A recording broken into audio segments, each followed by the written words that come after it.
Coming up today on Man 360. Satan wants to divide families, right? Yeah. He's always into division.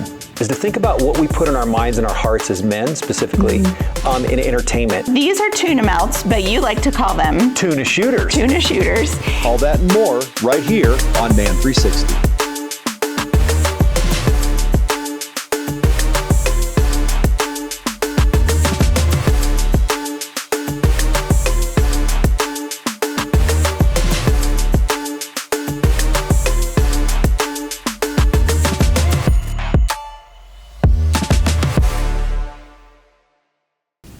Welcome to Man 360. I'm your host, Brian. Today's program is going to have a special guest in each of our three segments today, my wife, Yolanda. Yolanda and I will start the program with a topic that's close to our hearts, how to walk through the season of helping aging parents. As you get older, your parents often need more attention, and we'll talk about some of the challenges we faced in this season. We also want to encourage you that God can give you the strength you need to be as vital to your parents now as they were to you when you were growing up. Then we'll head to the kitchen where Yolanda shares a delicious meal that any man can cook, especially if you're a bachelor and you're tired of eating out all the time or just throwing a steak on the grill. Now, I know most men, myself included, still love a good charred piece of meat cooked over an open flame, but what Yolanda cooked up was also delicious. To close things out, Yolanda and I will put a little twist on our book review segment and talk about one of our favorite Christian suspense authors, Ted Dekker. I'm glad you're here. Let's get started. Welcome to Man 360. Today, I'm excited to talk about a topic with my lovely wife, Yolanda, executive producer of the program. I'm here for this one program for the season. Yes.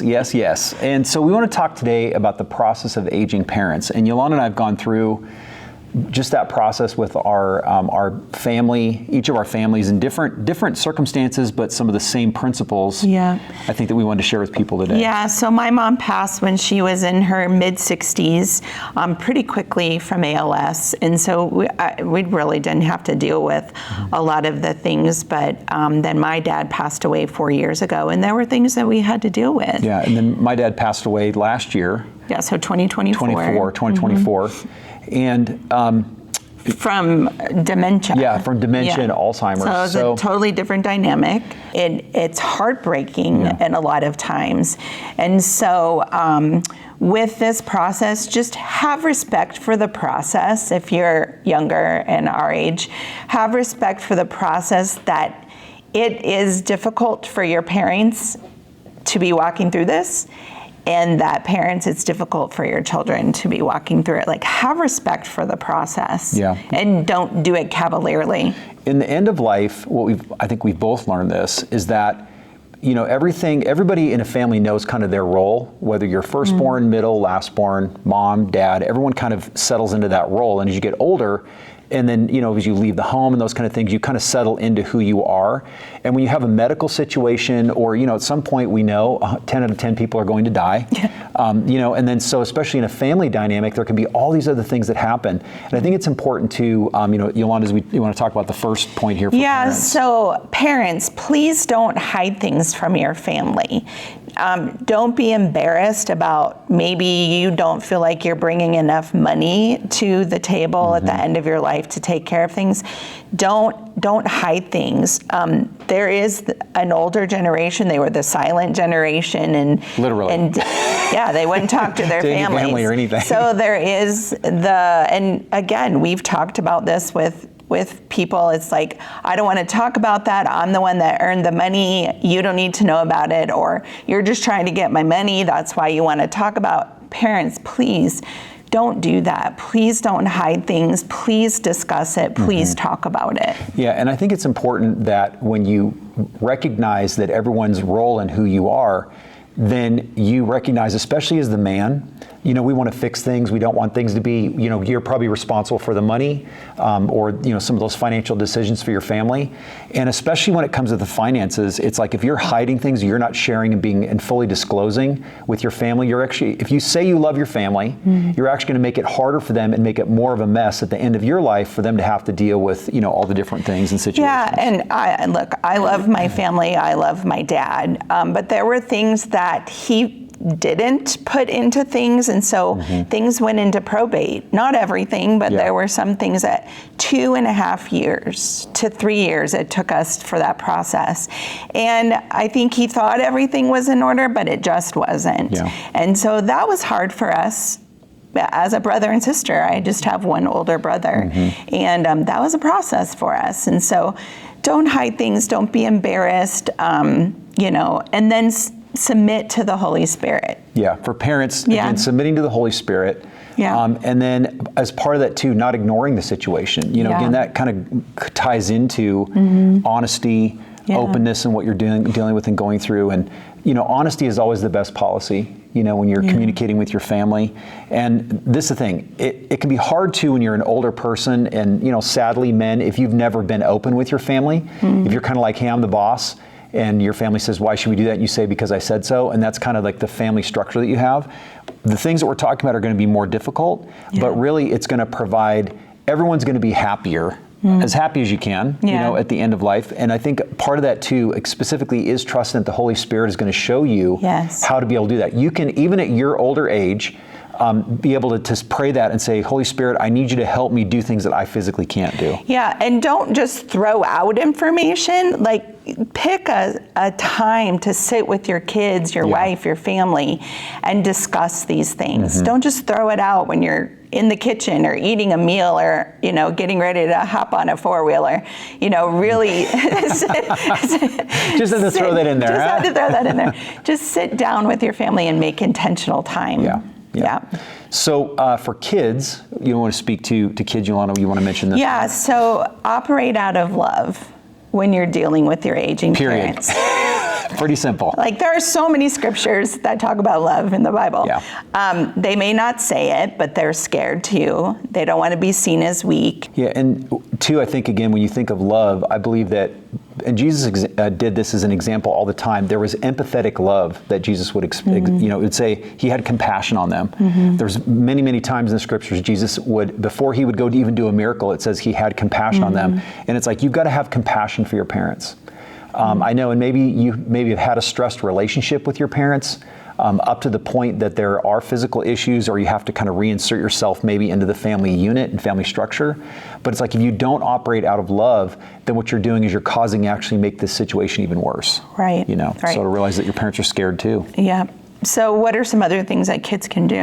So I think that it's very, very important, and especially if you don't, like Yolanda and I naturally have a good relationship with our siblings, with my sister and Yolanda's brother, but really work towards getting along as a family, and especially with each of you as siblings, because you're each going to have a say really in, the care for your parents, for your mom or for your dad. And I think that the key too is that you are trustworthy, to be a trustworthy person. I mean, you should be doing that anyways. Right. Right? I mean, that's not like you're like, okay, now all of a sudden I need to get trustworthy because my parents let me are write dealing that with down. a Be a physical thing. trustworthy person. And to realize too that it's not just about you, but the situation is affecting the whole family unit. And I think this can also be more difficult. I'm the oldest, Yolanda's the youngest of our brother and sister. And it's like, I know for me, it's like we can think that everything just is about us. Right? I mean, I know when I was dealing with this with my dad, I remember being in the hospital room, and they had to call me up there because he was lashing out, and they said, we can't control him, and you're gonna have to come up here, we're gonna have to tie him down, like he just wasn't himself, and he was acting out. And I remember I stayed with him one night overnight in the hospital, and I remember just sitting there looking out the window, and I was praying, and I literally was internalizing this and thinking it was all about me. And I had to step back and be like, this is affecting my mom. This is affecting, because this is her life partner that she's watching go through this. And even these changes for my sister and her living there in Helena. I live in Denver, so I wasn't there. And so it really just considering everybody. And I think even for you, like with your brother, and him dealing with your dad as well. Yeah, what made all of that go well for us is my brother was a trustworthy person. So he's older, he's 4 years older.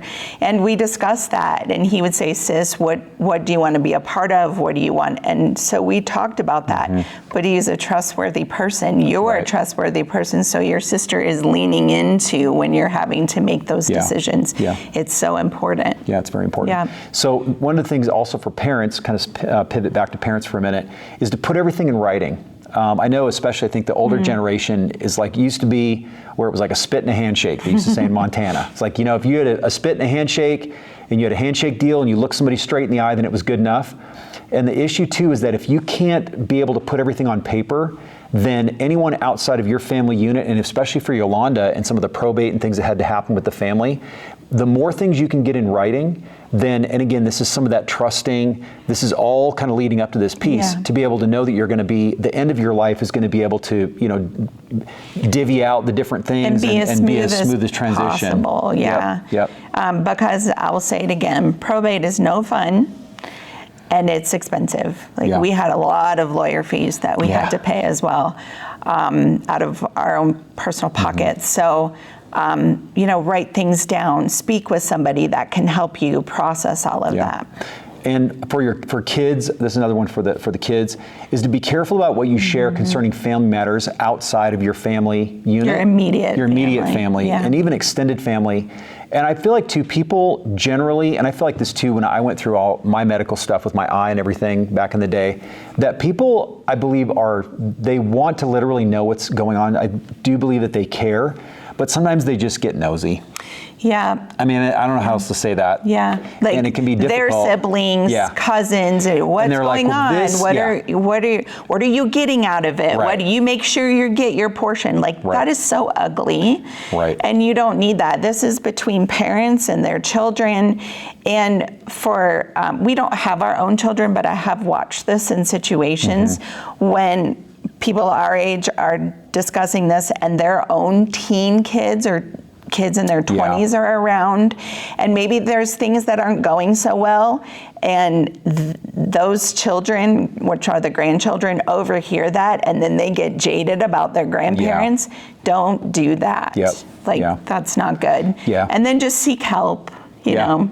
I think it's important just to be seeking help, and there's a lot of resources that are out there for depending on your situation. I know, again, because mine was with Alzheimer's and dementia, which is very specific, but there's also under that, there's other different care levels that, even for a family can only do so much. But even as people age and, because again, we're all going to get older, so just really be able to have that help. And I would think this is something the Lord gave me as we were working on this is children, so we're speaking to people our age, have respect for all of the hard work that your parents have put into the family, have made the decisions for decades that they've made for their retirement and investment. This isn't, I'm going to get what I can get.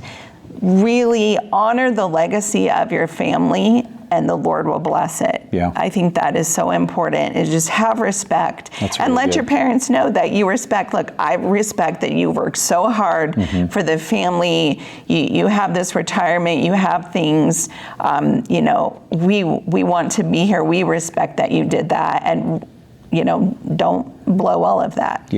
And then the last one I think is so important. It's that Satan wants to divide families, right? There's that he's always into division, right? If you think about it, like God's always into multiplication, the devil's always into division. The devil wants to divide, and he knows that a strong, unified family, because these are the times that are either going to weld your family together and make you stronger as a family unit, or it's going to divide you and make you weaker. And then so then what happens is that you have this family member or person that's dealing with something medically, and they pass away, and then the family can be super fractured because there wasn't a heart of love, there wasn't, considering one another and honoring one another and those kind of things. And to realize too that, even though these are physical issues that we're talking about today, that the devil is always seeking to destroy families, and really that's what God always wants to reinforce and pull together. And so just be aware of that. Be aware that Satan's going to try to come in, divide families, and just don't stand for it. Don't allow it. And it's important too to remember all this, and we're going to wrap this up, is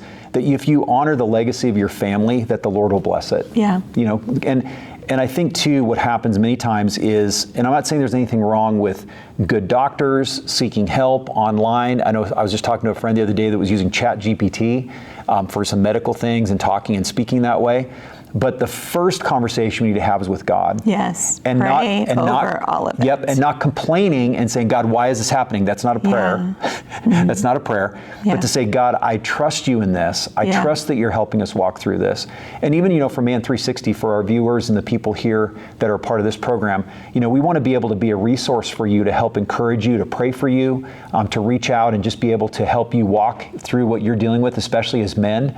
There's all different dynamics and things that we deal with. I just appreciate that I have an awesome wife that supports me as the head of the home, and that we just have a wonderful marriage and can be able to share things like this with you. So again, honey, thank you for being on the program. It was a pleasure.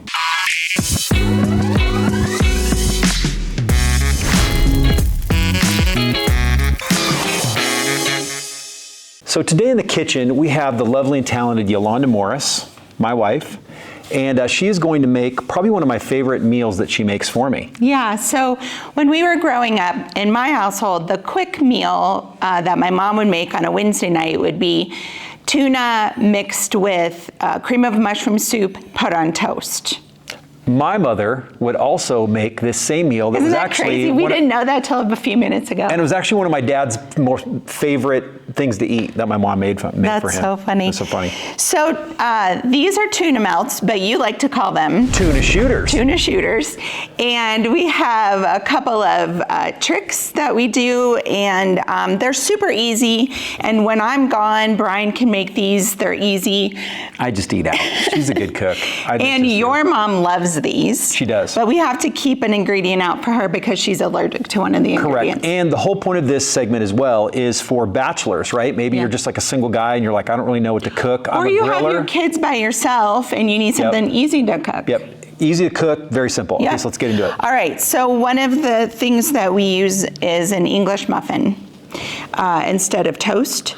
And here's the trick. I toast it first because it's now toasty, and so then when the juices don't seep in, it doesn't get soggy. So that's my tip. Okay. All right, so we have some tuna in Tuna's here. And we're gonna put some onion, not all of it, just But I like onion. because I didn't put much tuna in there. We're just making one. Okay, that's good. And this is healthy because you've got vegetables and you can have a healthy mayo. I'm gonna That's put some great. extra in there. That's good. Yeah. Okay. So mix that around. Okay. And so here's the twist is artichoke. Now Brian's mom's allergic to artichoke, so I keep this out of hers. But you rinse them. I get these in the can quartered, and you rinse them. Don't put all of them in there. All right, and then you're like, this is so simple. Ooh. Oh, it's good. It's really good. And then mayo. So there's healthy mayos that you can use. And there's good tasting mayo you can use. So We're going to use the good tasting. So just a little bit of mayo in there. Mix that all around. Yes. And a little bit of... So this is similar to making, like if you make tuna fish sandwiches, you're like, I can't cook that. All you're really doing is mixing like a tuna fish sandwich and putting a few extra ingredients in here. Yep. And here's another good thing that you may not do with your tuna, but it's really good, is lemon pepper. So it gives it that lemony... Lemon pepper. You got to sing it when you say it. Okay. Okay, so we did that. All right, so here's, nope, not yet. Here's the other... You doing the double? Here's the other smart thing that you do is you take cheese, instead of just putting it on top, you mix some cheese inside so it gets nice and melty. I love it. Melty. Is that a technical Man 360 new word? I like it. All right, so melty. you mix that all in there. Okay. Now we load it up. You load it up. And we always load ours pretty high. Yeah, Yolanda had one that was almost like twice as high as the actual English muffin. So usually the two of us will eat, so I take the English muffin and half it. We'll usually eat 3 halves. And then we'll have like tater tots with it. Now we put cheese on top So of this. now you put cheese on top of this. Remember, your bread is already toasted, so now all you're watching for is for the cheeses to melt. So we put that, I use a toaster oven. You can put it in a regular oven. We have our toaster, our magic television toaster oven. Ding, ding, ding. And Jesus multiplied it. Look at that. Now we have 2. so we can try them. All right, so this is You ready? what they look like, and they're so delicious. Oh, can I eat? Yeah, go Okay. ahead. Yes. Again, similar to like a tuna fish sandwich. Oh, I love these. I love it because it's a little bit crispy as well because the English muffin is toasted. Plenty of cheese in there. I'm talking with my mouth full. I know that's rude. I'm sorry. It's a good healthy meal. I use the. I mean, healthy. I mean, it is. mayo in it. I use the grain English muffin, Yeah, the so whole that grain. helps. Yep. You want to use a healthy mayo. You've got vegetables in there. Very delicious. So if you have an awesome, maybe quick men's-oriented recipe, we've done fried bologna sandwiches with Rick. We've done other ones too. Yolanda's laughing. But if you have a healthy recipe or something that you'd like to share with us, you can go to our Instagram or our Facebook page and go to man360.tv and share that with us. So thanks, Yolanda. Yeah. Appreciate it. Today for our book review for Man360, we are actually going to do an author review with my lovely wife, executive producer of the program, Yolanda Morris. And Yolanda and I have read a lot of books from Ted Decker. Now, if you haven't heard about Ted Decker or heard of him, he has written a lot of books, actually with other co-authored some books. Our favorite one probably is Frank Peretti's book that he's written with Frank Peretti called House. But Yolanda was going to share just some of the overviews of his book series that he has. Yolanda's read actually more of his series than I have. Yeah, I think So I've feel it's read good more for of you to his share. books than you have. Yeah. So you have to understand his books are allegory. So they're telling a story for you to really think about what he's saying. They give you a perspective on how to view things in life, maybe that you didn't realize you were thinking a certain way. So they're really deep thinking books as well as, written well, some of them. We'll talk about that. And his style isn't for everyone. Yeah. Like, I've enjoyed most of his books. There were a couple that I haven't. It's borderline horror. I mean, there is some some of stuff that is pretty bloody. Yeah. Again, it always has some kind of, I call it Davidic theme or some kind of It Christian does. theme through It each does. book. But yeah, so go ahead, Yolanda, share a Yes, few. so the one series that I really did like, it's a 2-book series, and it's the Caleb books, and it's A Blessed Child, and then the other one is called A Man Called Blessed. I think I read that one on Kindle. And The Blessed Child talks about a young orphan boy who is abandoned in the midst of an invasion, and he lives in an Ethiopian monastery. And he's never seen the outside of the walls of the monastery.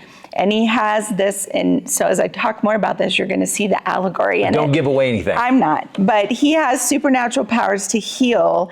And then when people realize this, they try to destroy him. Does that sound like anything? Wow, how allegorical it is. And then in A Man Called Blessed, it's the same thing. So they're looking for like the Ark of the Covenant. And then this young Caleb is now grown, and it goes through that story. So I really enjoyed the series a lot because it really did point to Jesus. That's awesome. You go ahead with yours. Yeah, so Yeah. the Circle series, this is the one here. It's actually a 4-book series. We only have 3 of the 4. Features a guy named Thomas Hunter, and he toggles between modern day Earth and facing a deadly virus. Interesting.